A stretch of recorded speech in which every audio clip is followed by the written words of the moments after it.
Istislam adalah 3 kalimat yang artinya adalah sama, yaitu berserah diri.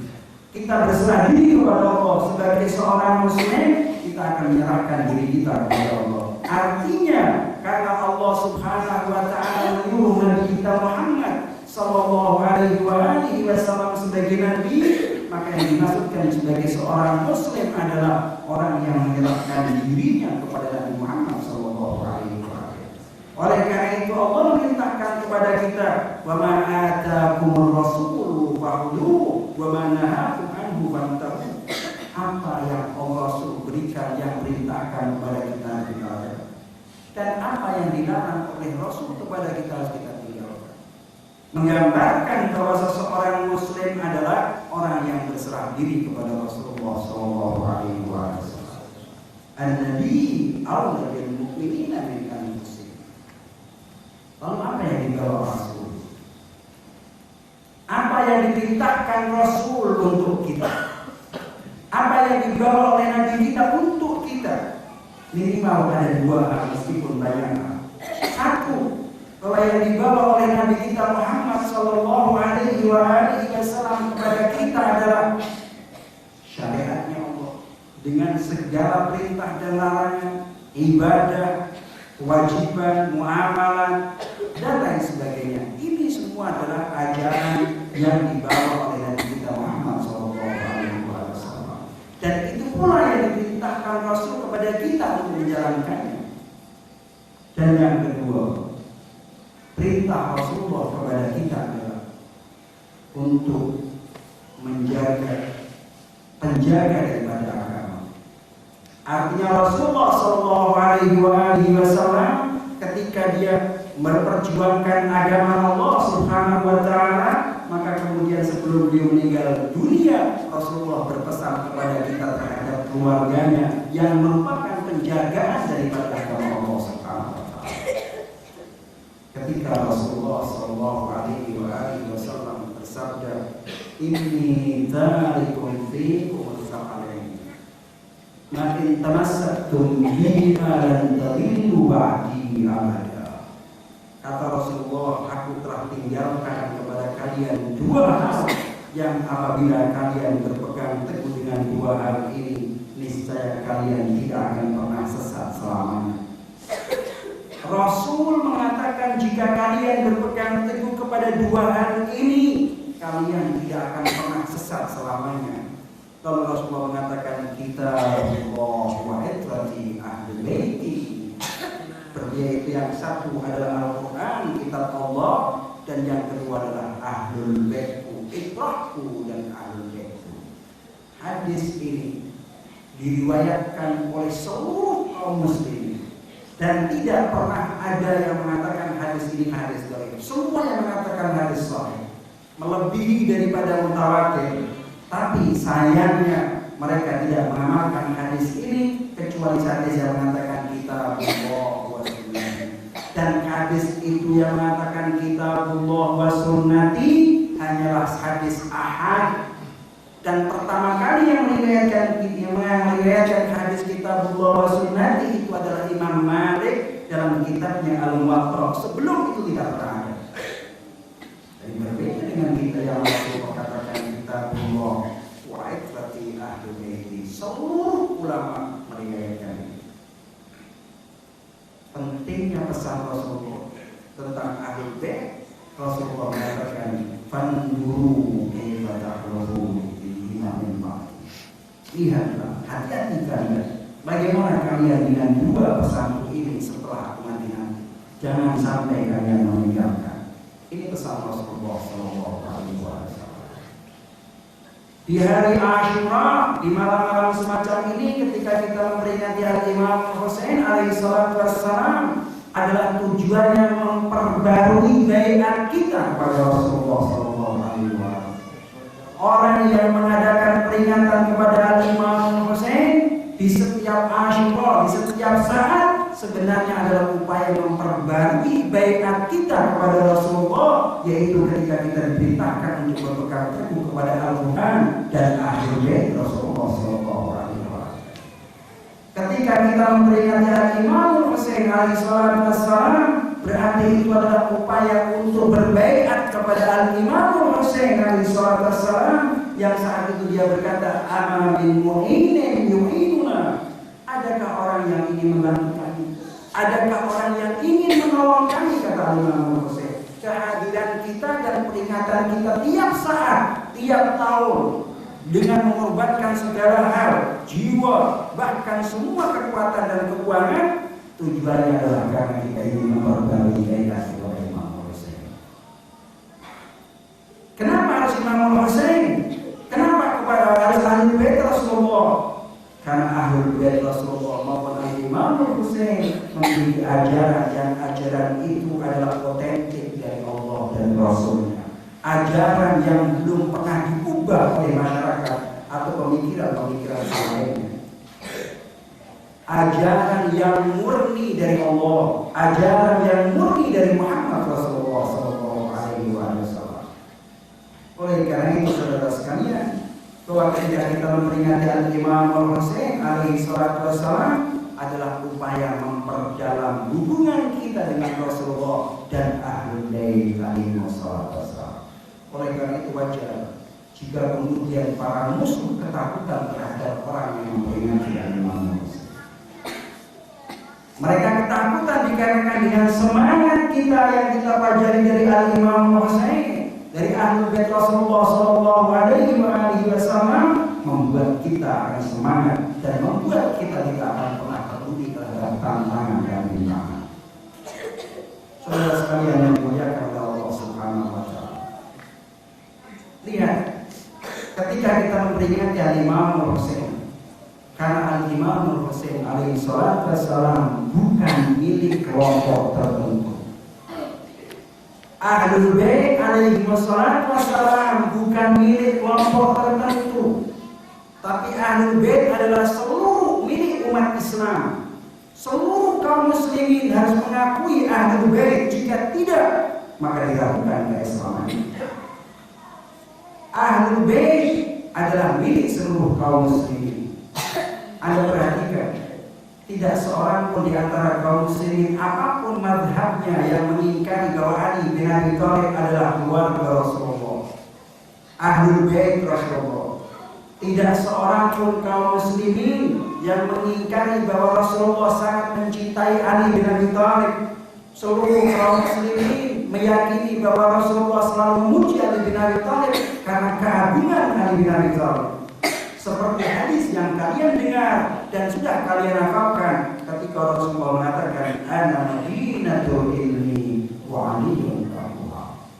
Aku adalah kota ilmu dan Ali adalah ilmu. Sebuah penghormatan dan keagungan terhadap Ali bin Abi Thalib.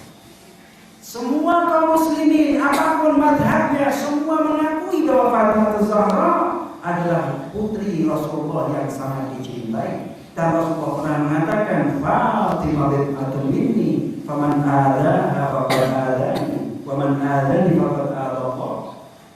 Tidak ada orang yang mengingkari sama sekali. Wahabinya, salafinya, atau siapapun semuanya mengakui bahwa Fatimah Zahra adalah orang yang Rasul pernah mengatakan, Fatimah adalah bagian dari hidupku. Barang siapa yang menyakitinya menyakitiku, dan barang siapa yang menyakiti berarti menyakiti Allah Subhanahu wa taala.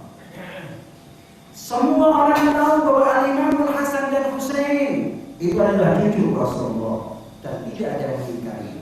Apakah kemudian mereka akan mengatakan Hasan dan Husain adalah milik orang-orang Syiah? Tidak. Al-Imam Hasan dan Husain adalah milik seluruh kaum muslimin. Karena Rasulullah juga pernah mengatakan Hasan dan Husain syahida sababi ahli jannah, penghulu, pemuda penduduk surga. Rasulullah juga pernah berkata kepada Al-Imam Husain, ahabballah man ahabba Husainan. Ini juga didengarkan oleh seluruh kaum muslimin, tidak tanpa pandang bulu, apapun mazhabnya, apapun alirannya, mengakui bahwa Husain adalah kecintaan Rasulullah SAW. Kenapa mereka tidak memperingatinya? Dan kita yang memperingatinya. Seluruh kaum muslimin sepakat bahwa terjadinya pembunuhan di Imam Husain terjadi terjadi di Karbala. Semua orang tahu, yang siapapun madhabnya mengatakan bahwa Husain alaihissalam dibunuh di padang Karbala dan yang membunuh adalah Yazid. Semua tahu, semua sepakat, seluruh kaum muslimin bahwa Imam Husain adalah yang benar dan Yazidlah yang salah. Seluruh kaum muslimin semacam ini. Cuma perbedaan sebagian mengatakan apakah perlu melaknat Yazid ataukah tidak. Karena mereka sebagian menganggap Yazid itu telah melakukan ijtihad dan salah. Oleh karena dia berijtihad maka dia boleh disalahkan. Tapi semua sepakat bahwa Imam Husain alaihissalam di pihak yang benar dan yang salah adalah Yazid bin Muawiyah. Tapi kenapa mereka melupakan sejarah ini? Tapi kenapa hanya kita yang memperingatinya dan mereka tidak memperingatinya? Karena mereka tahu jika mereka memperingati Imam Husain akan muncul berbagai pertanyaan yang akan mengubah keyakinan dan akidah mereka. Oleh karena itu saudara-saudara sekalian yang dimuliakan oleh Allah Subhanahu wa taala, ketika kita memperingati Imam Husain alaihissalam adalah karena kita ingin memperbarui iman kita kepada Rasulullah. Dan kita katakan, ya Rasulullah, malam ini saya katakan atau kita katakan kepadamu ya Rasulullah, kami memperbarui baiatku. Malam ini kami katakan sebagaimana perintahmu bahwa aku meninggalkan Al-Quran dan Ahlul Baitmu, maka mereka tidak akan pernah lepas dari hati kami ya Rasulullah. Apa yang resikonya? Jika kau perintahkan untuk mencintai Al-Husain, malam ini kita juga berbaiat kepada Imam Husain dan tidak akan ada orang yang mampu mengeluarkan kecintaan kita kepada Al-Husain dari hati kami untuk kepada yang lainnya.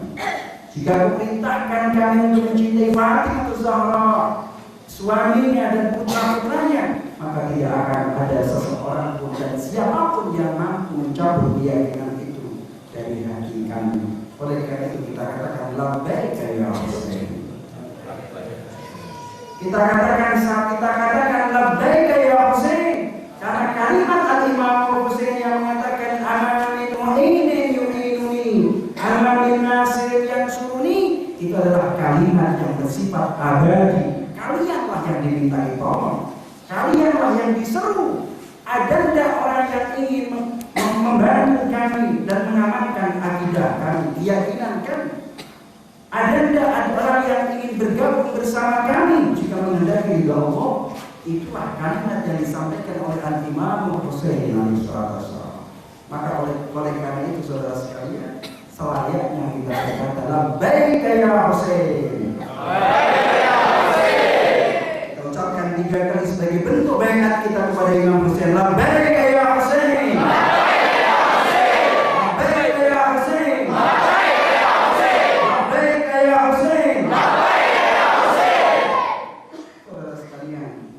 Kita melihat bagaimana orang-orang yang mencintai Imam Husain alaihissalam.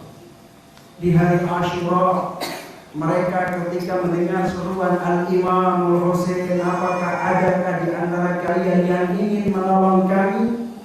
Seluruh sahabatnya datang berduyun-duyun untuk membantu Imam Husain alaihissalam. Salah satu di antara mereka yang justru membantu Imam Husain alaihissalam adalah Aliul Akbar, putra Imam Husain alaihissalam.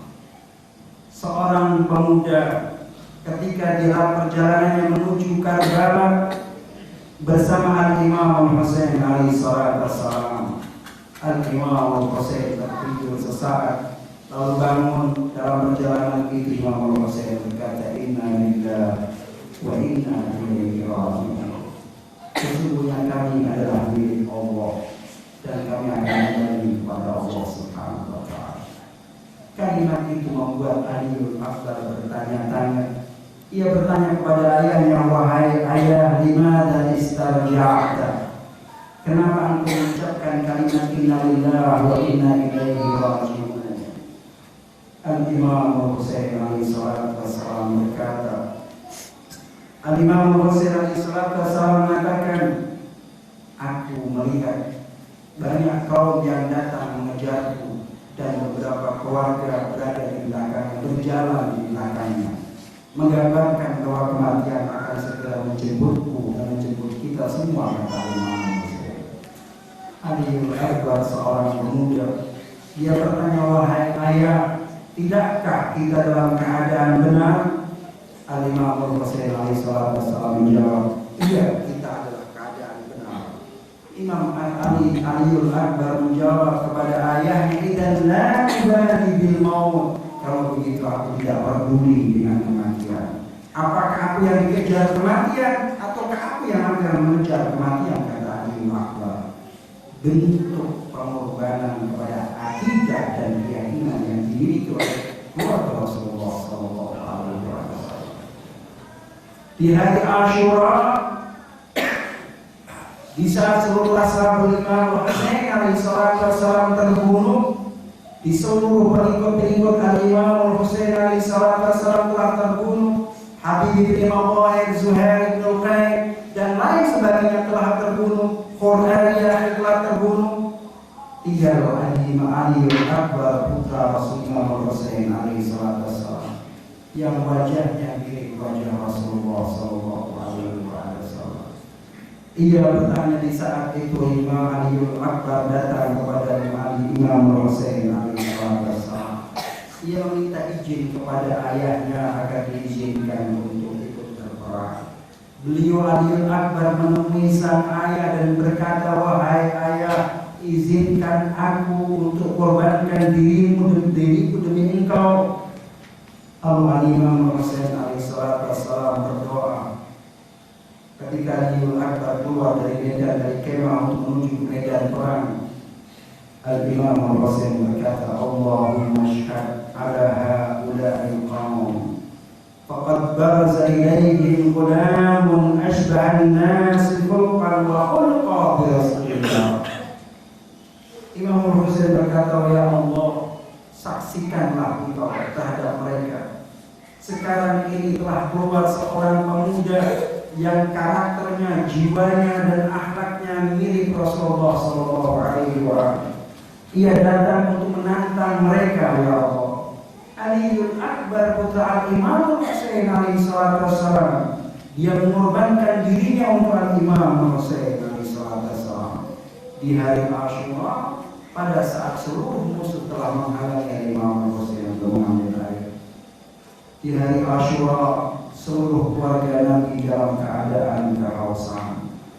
Di hari Asyura, seluruh keluarga Nabi, putra dan putri dari Imam Hussein, Imam Hasan, dan semua keluarga Nabi dalam keadaan kelaparan dan kehausan. Sungai Furat dan mengalir deras. Semua anjing dan binatang diizinkan untuk mengambil air dari dalamnya dan kemudian untuk menghilangkan rasa haus mereka. Namun diharamkan untuk keluarga Nabi Muhammad SAW. Aliul Akbar datang menemui ayahnya meminta izin untuk berperang membela ayahnya, membela kebenaran yang ada pada sang ayah. Aliul Akbar memakai serban, menyandang pedang, kemudian berangkat menuju ke medan perang. Di dalam riwayat disebutkan Aliul Akbar meminta izin kepada sang ibu. Al-Imam Hussein alaihissalam ketika Aliul Akbar meminta izin kepadanya, Al-Imam Hussein memandangi tubuh Aliul Akbar dari atas sampai ke bawah. Dia tahu bahwa itu adalah pamitan yang terakhir kalinya dan akan meninggalkan kehilangan selamanya. Pamitan yang akan menghasilkan sebuah kesedihan. Al-Imam Hussein berkata, wahai putraku, mintalah engkau izin kepada ibumu, berpamintanlah engkau kepada ibumu Laila. Aliul Akbar kemudian datang menemui ibunya ke dalam kemah, menyampaikan keinginannya untuk membela ayahnya dan menuju ke medan perang. Zainab di dalam kemah menangis, ibunya Laila menangis. Seluruh para wanita keluarga Nabi menciumi Aliul Akbar sambil berteriak, wa Husainah, wa Rasulullah Husainah, wa Muhammad. Ungkapan kesedihan telah terukir dalam jiwa setiap para wanita keluarga Nabi. Aliul Akbar berpamitan dan mencium tangan ibunya, kemudian kembali kepada sang ayah. Ia dirangkul oleh Rasulullah Husain alaihi salatu wassalam. Al-Imam Husain merangkulnya dengan erat-erat. Sang putra pun juga merangkul sang ayah dengan erat-erat. Mereka keduanya sambil menangis. Itu adalah perpisahan yang terakhir kalinya. Lalu Aliul Akbar meninggalkan sang ayah dengan kudanya. Imam Husain alaihi salatu wassalam menyaksikan putranya kemudian perang menuju ke Madinah. Ketika mereka Aliul Akbar berperang melawan musuh, maka semua yang hadir yang ada dalam kemah menyaksikan debu-debu yang berterbangan. Dalam riwayat disebutkan sesaat Imam Husain wajahnya pucat, sesaat kemudian senang ketika menyaksikan putranya membunuh musuh-musuhnya. Laila sementara di dalam kemah memiliki jiwa yang sangat khawatir terhadap putranya Aliul Akbar. Laila di dalam kemah bersama Zainab menangis karena mengingat bahwa putranya Aliul Akbar akan terbunuh. Tak lama kemudian Aliul Akbar kembali kepada sang ayah. Dia berkata, "Wahai ayah, dadaku sesak, tenggorokanku kering dan rasa kehausan telah mencipik jiwaku." Aliul Akbar meminta air kepada sang ayah. "Wahai ayah, berikanlah aku setetes air. Hal min syurbatin minal ma'i ataqawwaw biha." Adakah setetes air yang bisa membasahi tenggorokanku untuk memperkuat tubuhku melawan musuh? Al-Imam Husain alaihi salatu wassalam berkata kepada sang putra, "Wahai putraku Aliul Akbar, mundurkanlah mulutmu dan lidah." Kemudian Al-Imam Husain alaihi salatu wassalam mengeluarkan lidahnya. Lidah Al-Imam Husain dikecup putranya Aliul Akbar. Lidah Al-Imam Husain dikecup putranya dengan harapan mengeluarkan air yang bisa membasahi tenggorokannya. Namun Aliul Akbar menangis, "Ya Abah, lidahmu jauh lebih kering daripada batu. Lidahmu kosong tanpa air."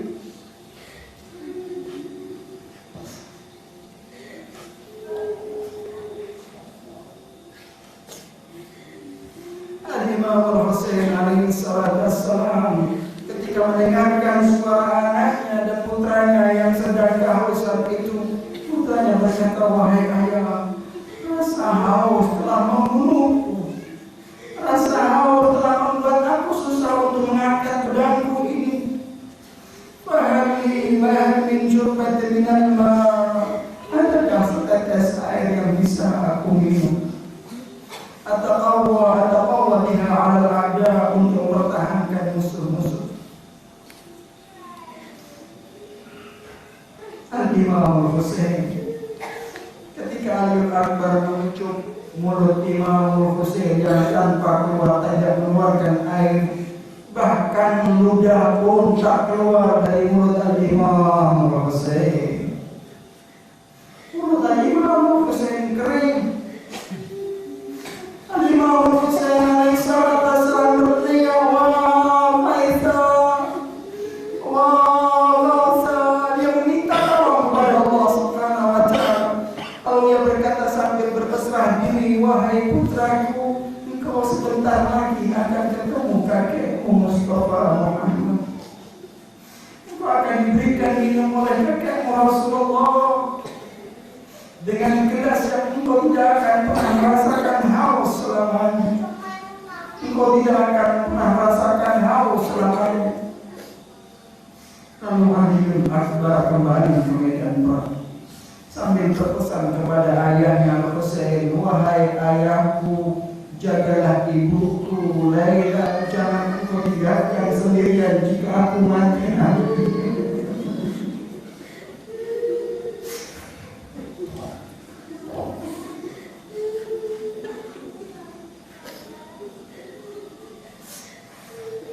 Aliul Akbar menyerang musuhnya dengan gagah dan berani. Banyak musuh yang terbunuh di hadapannya, banyak musuh yang terjatuh di tangan Aliul Akbar. tiba-tiba seorang musuh datang dari belakang dengan membawa pedang yang sangat tajam dan mengayunkan pedangnya menghantam kepala Aliul Akbar. Kepala itu pun pecah dan dia jatuh tersungkur dari atas kudanya sambil menjerit, "Wa abada alaika minni salam Allah." Salam bahagia wahai ayah. Ini adalah kakekku Rasulullah. Ini adalah Fatimah Zahra alaihissalam. Mereka sangat merindukanmu wahai ayah. Salam atasmu wahai ayah.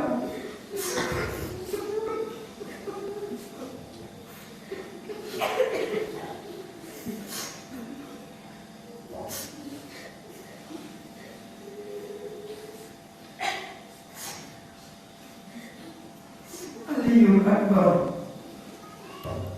Ketika Imam Hussein alaihissalam mendengarkan cerita sang Aliul Akbar, beliau mengangkat sorban, menaiki kuda mengejar ke arah putranya Aliul Akbar. Namun ia temukan putranya telah terbunuh tanpa nyawa. Ia turun dari kudanya, mengangkat tubuh putranya yang tanpa kepala itu, dibersihkan darah yang menempel dalam tubuh, debu-debu yang menempel di wajah putranya Aliul Akbar. Sambil menangis dia mengutuk sama sang pembunuhnya, dan kemudian tubuh Aliul Akbar itu pun dibawa ke dalam kemah. Zainab menyaksikan Aliul Akbar. Laila sang ibu menyaksikan putranya terbunuh dengan kepala terpenggal. Zainab menangis sambil berteriak memanggil-manggil nama Rasulullah, wa Muhammad wa Aliyah.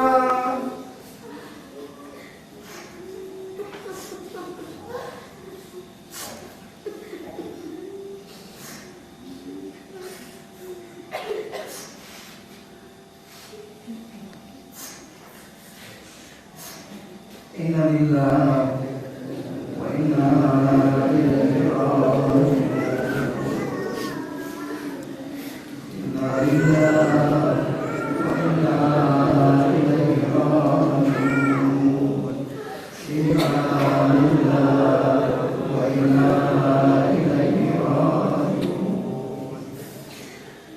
Ya Allah, jadikanlah tetesan air mata ini sebagai penyelamat kami dari api neraka, ya Allah. Amman yajibul mutara ila da'a wa yasifu as-su'. Amman yajibul mutara ila da'a wa yasifu as-su'. Amman yajibul mutara ila da'a wa yasifu as-su'. Allahumma inna nas'aluka bismika al-'azam ya Allah, ya Allah, ya Allah, ya Allah. Allahumma ya Allah, ampunlah dosa-dosaku dan dosa kedua orang tuaku. Ya Allah, jika ada orang tua kami yang telah meninggal dunia, Engkau siksa karena dosa-dosanya, Engkau siksa karena kesalahan-kesalahannya, ya Allah. Maka tetesan air mata ini jadikan sebagai perantara Engkau memberikan kemampuan kepada orang tua kami, ya Allah. Bangkitkanlah mereka dari kuburnya bersama Imam Hussein, dan cahayailah dalam kuburnya dengan cahaya Ahlul Bait alaihi salatu wassalam. Allahumma ya Allah, orang tua kami yang masih hidup, yang kini bersama kami, bersama keluarganya dan anak-anak kami, ya Allah, berikanlah ampunan darimu, bimbinglah mereka, ya Allah, dan jangan Engkau matikan mereka kecuali Engkau ridho padanya, demi darah Ali Imam Hussein dan demi aitan Hussein alaihi salatu wassalam. Allahumma ya Allah, bukalah pintu rahmatmu, pintu rezekimu, pintu ampunanmu untuk kami semua. Bukalah pintu rezekimu ya Allah bagi untuk saudara-saudara kita yang hadir di tempat ini, terutama mereka yang telah mengorbankan segala sesuatunya untuk memberikan dari Imam Hussein alaihissalam. Ya Allah, bila mereka telah membuka sesuatu, ya Allah, bila maka ingatlah mereka bahwa mereka telah membuatkan sesuatu untukmu demi menghidupkan ajaranmu, menghidupkan ajaran-ajaranmu melalui peringatan Rasulullah Hussein.